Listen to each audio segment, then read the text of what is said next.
Olá, muito bom dia. Muito obrigado mais uma vez pela sua companhia. Está começando mais um programa Agronegócio e você vai ver agora.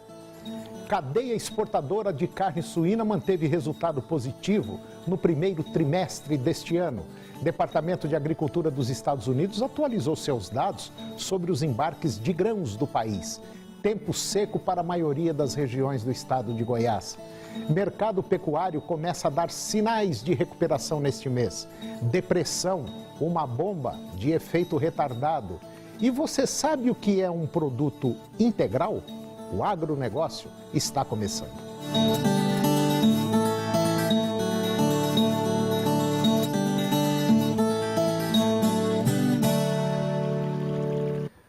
A cadeia exportadora de carne suína manteve o seu resultado positivo agora no primeiro trimestre de 2017 e conforme números levantados pelas entidades, principalmente pelos exportadores, os embarques do setor, considerando todos os produtos entre in natura e processados, totalizaram 179 mil toneladas no primeiro trimestre deste ano, um volume 8,7% superior ao alcançado no mesmo período do ano passado, com 165 mil toneladas. Maior importadora de carne suína brasileira, com 38% do total, os embarques para a Rússia totalizaram quase 69 mil toneladas no primeiro trimestre, um volume que supera em 14% o desempenho registrado no ano anterior. E de acordo com a Associação de Exportadores, o fluxo das exportações de carne suína no Brasil vem em bom ritmo neste ano. Segundo lugar no ranking, Hong Kong teve destino de 37.700 toneladas, ou seja, 21,4% do total exportado. 13% a menos que no registrado no primeiro trimestre do ano passado. Em terceiro posto vem a China, que importou 15.500 toneladas, 8,8% do volume total exportado. Esse volume que supera em 42% o desempenho registrado no primeiro trimestre do ano passado. E a Argentina, que neste ano assumiu o quarto lugar entre os maiores compradores, importou 10.600 toneladas do produto brasileiro, 6,1% do total, um número 108% maior do que no mesmo período do ano passado. Em março, houve uma queda de 3,7% nas exportações, com um total de 63 mil toneladas exportadas no período, frente a 65 mil toneladas exportadas em março de 2016. Já em receita, houve um crescimento do saldo obtido em março, com 151 milhões de dólares, 38,3% acima do alcançado no terceiro trimestre, no terceiro mês do ano passado, com 109 milhões de dólares. Já no terceiro trimestre, a alta chegou a 46,8%, com 403 milhões de dólares, contra 275 milhões de dólares no ano anterior. O Departamento de Agricultura dos Estados Unidos atualizou agora os seus dados sobre os embarques de grãos no país. Os números da soja ficaram dentro da expectativa e somaram 430 mil toneladas. Assim, o total acumulado na temporada chega a 48 milhões de toneladas. O departamento americano estima que neste ano comercial, os Estados Unidos exportem 55 milhões de toneladas, embora o total comprometido pelo país com as vendas externas já supere este número. Os americanos embarcaram 1.328.000 toneladas de milho contra 1.212.000 toneladas na semana anterior e 1.100.000 toneladas no mesmo período do ano passado. No acumulado, os embarques americanos totalizaram 35.800.000 toneladas de milho contra 21.800.000 da safra anterior, isso nessa mesma época. E agora vamos ver como é que anda o tempo para hoje aqui no estado de Goiás. Para a maioria dos municípios, nós teremos hoje tempo parcialmente nublado, sol entre poucas nuvens. Vamos conferir agora a temperatura para os principais municípios produtores do estado de Goiás. São Miguel do Araguaia, 34 a máxima e 22 a mínima. Minas Sul, 31 a máxima e 23 a mínima. Posse, 32 a máxima e 22 a mínima. Aruanã, 35 a máxima e 20 a mínima. Cabeceiras, 31 a máxima e 19 a mínima. Itaberaí, 33 a máxima e 21 a mínima. Cristalina, 28 a máxima e 18 a mínima. E Mineiros, 32 a máxima e 19 a mínima. E Rio Verde, 32 a máxima e 19 graus a temperatura mínima. E depois do intervalo, você vai ver que o mercado pecuário começa a dar sinais de recuperação neste mês. Depressão, uma bomba de efeito retardado. E você sabe o que é um produto integral? Nós voltamos já.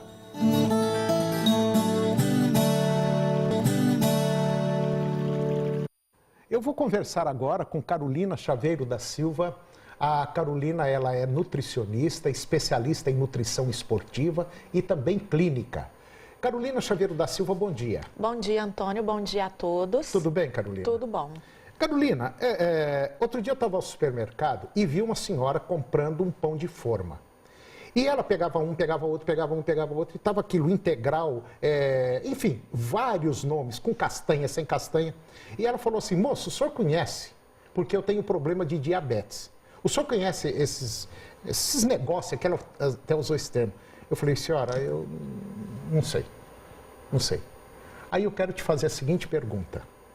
Por exemplo, uma torrada integral. O que é um produto integral? O produto integral, Antônio, na rotulagem dele, a gente tem a parte da frente, né, que é realmente o rótulo, e a parte de ingrediente e da tabela nutricional. Para a gente saber se o produto é realmente integral, a gente tem o primeiro ingrediente, quando a gente pega a embalagem, tá lá, o primeiro ingrediente é farinha de trigo enriquecida com ferro ou ácido fólico.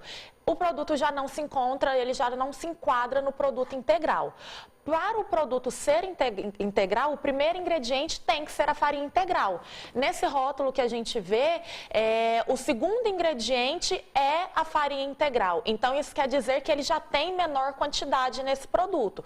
E em maior quantidade se usa farinha de trigo enriquecida com ferro e ácido fólico. Quer dizer, então, esse produto lá, torrada integral ou pão de forma integral, quando vem farinha de trigo enriquecida com qualquer coisa, já pode descartar porque ele não serve, quer dizer, ele vai me tapear. Exatamente, ele não é 100% integral. Então, sempre quando a gente for olhar a rotulagem para saber realmente se o produto é ou não integral, o primeiro ingrediente, como estava sendo mostrado na tabela, ele tem que ser farinha integral. Se não tiver escrito farinha integral, no primeiro tópico ali, já pode ser descartado caso a pessoa queira realmente um produto 100% integral. Por exemplo, eu pego uma embalagem de pão e está lá escrito assim na embalagem, pão integral, entendeu?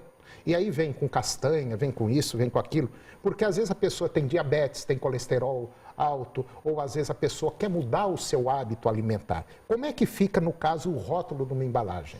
Hoje em dia, Antônio, a gente tem vários produtos, multigrão, farinha de grãos,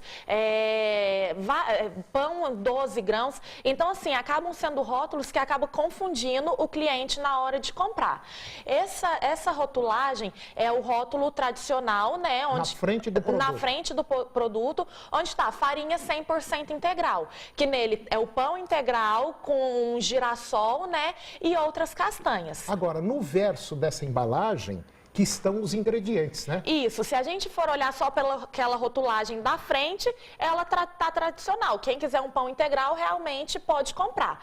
Agora, se a gente for olhar realmente os ingredientes desse pão integral, dá para ver que ele é 100% integral, devido ao primeiro ingrediente ser realmente a farinha integral, diferente daquele primeiro rótulo que a gente olhou. Então, esses ingredientes, tá lá, o primeiro ingrediente, farinha de trigo integral. Então, quer dizer realmente que o produto é 100% integral. Agora, tem outros ingredientes também que às vezes confunde a pessoa, né? Por exemplo, então eu tenho que pegar um produto, eu olho na frente do produto, tá lá, produto integral. Aí eu viro o verso. Isso. Se tiver farinha de trigo integral, o produto é integral. É integral. Isso. Agora, se tiver farinha enriquecida com ferro ou ácido fólico, aí a gente tem que tomar um pouquinho de cuidado. Esse aí ficou um pouquinho pequenininho, mas dá para ler lá. Ingredientes, farinha de trigo fortificada com ferro. Bom, esse daí já não é um produto integral. Esse realmente já não é um produto integral. Pois é, mas nessa embalagem, eu vi essa embalagem aí à frente, estava escrito lá torrada especial, integral. Quer dizer, é uma forma de tapeação, então. Isso é até o que a gente conversou no programa anterior, né, Antônio? Que não existe uma fiscalização para realmente esses produtos ser 100% integral. E, se for levado para análise, mostrar que é integral. Hoje em dia não tem essa fiscalização com tanta frequência e o consumidor acaba realmente sendo tapeado por conta disso. Nossa, mas é um absurdo, porque uma pessoa que tem diabetes, uma pessoa que tem colesterol alto, uma pessoa que quer mudar o seu hábito alimentar e que não tem muito conhecimento? Exatamente, acaba não tendo essa fiscalização, o consumidor é enganado, algumas pessoas podem chegar a passar mal por conta disso ou não ter um resultado adequado para o objetivo que ela deseja, devido o produto não ser fidedigno. Então apareceu farinha integral enriquecida com qualquer coisa, não é integral. Não, farinha de trigo. Farinha de trigo isso, enriquecida isso, com não é ferro integral. ou ácido fólico sendo o primeiro ingrediente, ele não é integral, por mais que na rotulagem esteja escrito integral. Por isso que eu falo muito aos meus pacientes e para quem que eu vou prestar alguma consultoria, ver realmente os ingredientes e não somente a rotulagem, a embalagem. Tá certo. Carolina Chaveiro da Silva, muito obrigado pela sua participação, foi muito bom essa conversa e até o próximo. Até o próximo, obrigada. E depois do intervalo, você vai ver que o mercado pecuário começa a dar sinais de recuperação neste mês. E a doutora Mara Rúbia, ela vai comentar sobre as plantas medicinais que controlam a depressão. Nós voltamos já.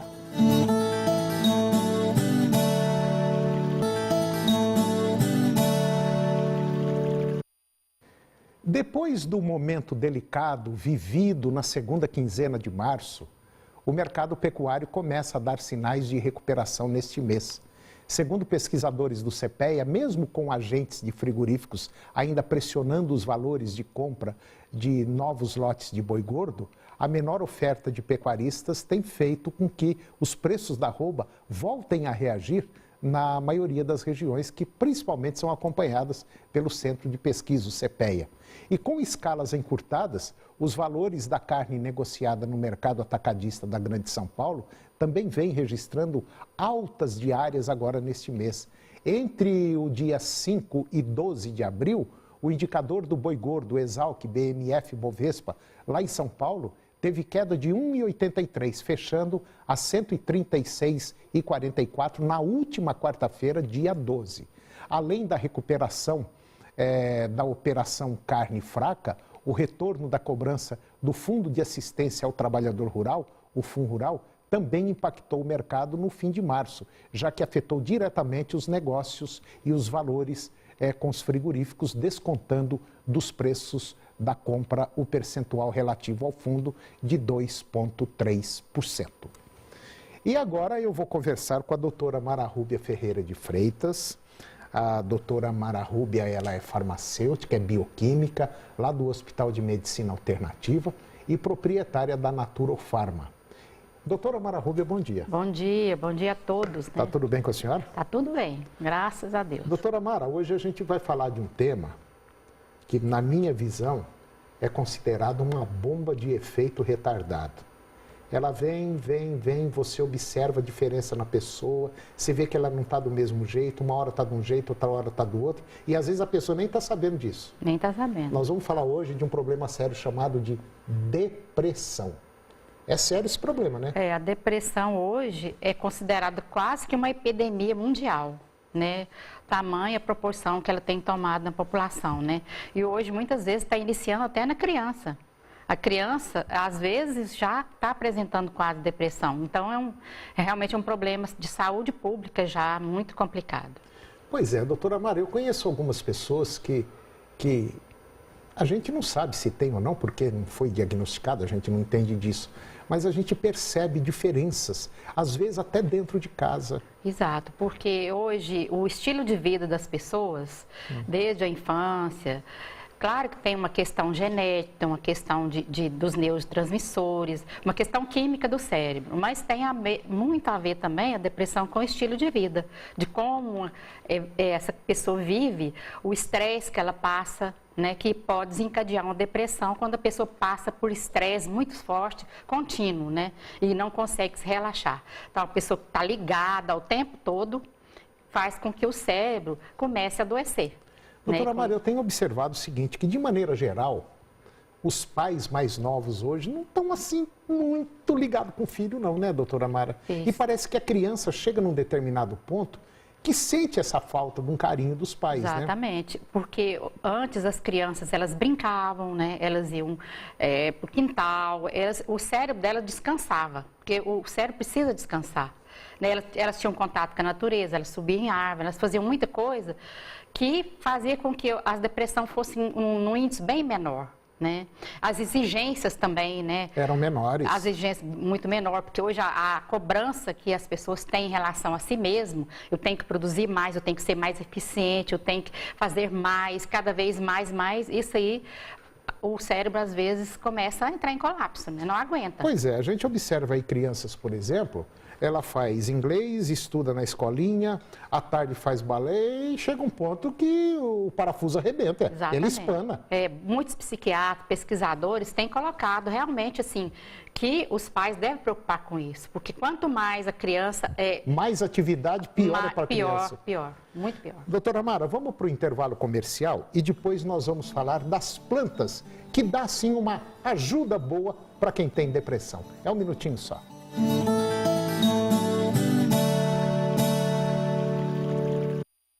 Eu estou de volta conversando com a doutora Mara Rúbia Ferreira de Freitas e agora nós vamos falar das plantas medicinais que ajudam, pelo menos a parte química, biológica, para quem tem problema de depressão. É isso mesmo, doutora Mara? É isso mesmo, várias plantas medicinais, porque o tratamento da depressão ele é bem amplo, ele tem que ser focado em várias, primeiro diagnosticar corretamente, ir ao médico para verificar se realmente é uma depressão ou se é apenas uma tristeza, um estado passageiro, né?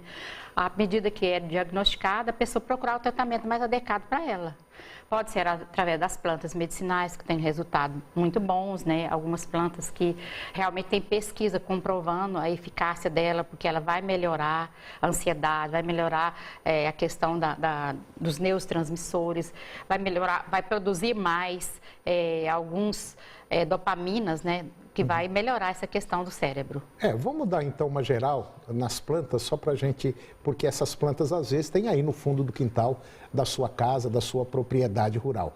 Bom, a primeira planta é a Hiperico... O Hiperico perforatum. Hiperico perforatum. É uma planta... E tem o mulungu também, né? E o mulungu. Inclusive, todas são bem estudadas e o Hiperico é usado, inclusive, no mundo todo, é a erva de São João que a gente chama. A erva de São João? Erva de São João. Não confundir com outras ervas de São João, porque tem várias plantas, né? Inclusive com nome vulgar, chamado de erva de São João, que não é o hipérico. Então, por isso é adequado procurar realmente um especialista que entende da área da fitoterapia, né? A outra planta era o... Mulungu. A passiflora. O mulungu já foi junto com aquela lá, né? A passiflora e o... Cava-cava e a passiflora, né? Que todas duas são plantas ansiolíticas, melhora a ansiedade, com isso ajudando, amenizando esses sintomas da depressão. E ajuda bem, né? Ajuda bem. Se a pessoa fizer um tratamento adequado, durante um período adequado, na dose correta, porque é importante essa dose, porque muitas pessoas às vezes vão achar que tomar planta medicinal é tomar assim, um chazinho uma vez, de vez em quando e tal. Não, precisa de um protocolo, de tratamento, né? De um tempo de tratamento correto e acompanhado por um profissional, por um médico, um fitoterapeuta que tenha experiência na área. Tem uma outra aí que é muito comum também, que é a camomila e a erva cidreira, né? Todas duas são plantas que ajudam bastante, né? A erva cidreira ali está a melissa, mas realmente a melissa é uma das melhores para ansiedade. Com isso, melhorando. E ajuda muito, né? Ajuda bastante. Ajuda bastante se a pessoa usar por um período correto, né? Normalmente o tratamento da depressão não é rápido, a pessoa tem que usar por um período maior, porque se usar um mês, às vezes 2 meses, vai ajudar. Mas o tratamento realmente é mais complexo. E tem o alecrim, né? O alecrim também é uma planta assim bem vigorante, dá um vigor para a pessoa, melhora o estado geral dela. Com isso, ela consegue sair da depressão. Claro que não é só as plantas, precisa de algo mais, né? Precisa talvez de uma psicoterapia, poderemos usar a acupuntura como um coadjuvante, podemos usar a homeopatia, que muitas vezes tem bons resultados. Algumas vitaminas, por exemplo, vitaminas do complexo B, vitaminas do D, também são vitaminas boas para pessoas que têm ansiedade. No geral, a depressão, ela é química? É uma doença química? Ela é química. É uma transformação química? É uma transformação química só que ela é desencadeada por vários mecanismos. Vários motivos, tá? Vários motivos, né? E muitas vezes a pessoa precisa, cada um, de uma forma de tratamento. Às vezes o tratamento não é igual para todos. Às vezes precisa de um, por exemplo, se é uma depressão mais grave, às vezes a pessoa precisa até de um medicamento alopático, dependendo do caso. Porque a depressão é uma doença grave, é uma doença séria e precisa de um tratamento. A pessoa não pode achar, não, eu não vou tratar, vai passar e tudo. A depressão precisa ser tratada. Quer com a fitoterapia, com essas outras formas quer com a meditação, quer com a yoga. Mas se é uma transformação química, precisa muitas vezes de um fitoterápico ou até do medicamento alopático. Vai depender de cada caso. Doutora Mara, eu gostaria até de continuar essa conversa no próximo programa, se a senhora quiser topar, a gente podia voltar a falar sobre isso aí, que é um problema sério, viu? Sério, okay? E hoje está muito comprometedor. A população tem sofrido cada vez mais, né, com a depressão. Doutora Mara, mais uma vez, obrigado pela participação da senhora no nosso programa e até o próximo. Até o próximo. Obrigada a todos. E se você quiser saber mais sobre esse problema de depressão, pega o livro Essência da Saúde ou então você pode ligar para o telefone 62 3942 7711. E o agronegócio de hoje chegou ao fim e eu termino com a seguinte mensagem. Só existe uma medida de sucesso: ser capaz de viver sua vida como você deseja. Um grande abraço, um bom dia e até o próximo programa. TV Serra Dourada Goiânia, a maior cobertura jornalística da TV. Jornal Serra Dourada, segunda a sábado às 7h20 da noite. A seguir, Primeiro Impacto Sequência.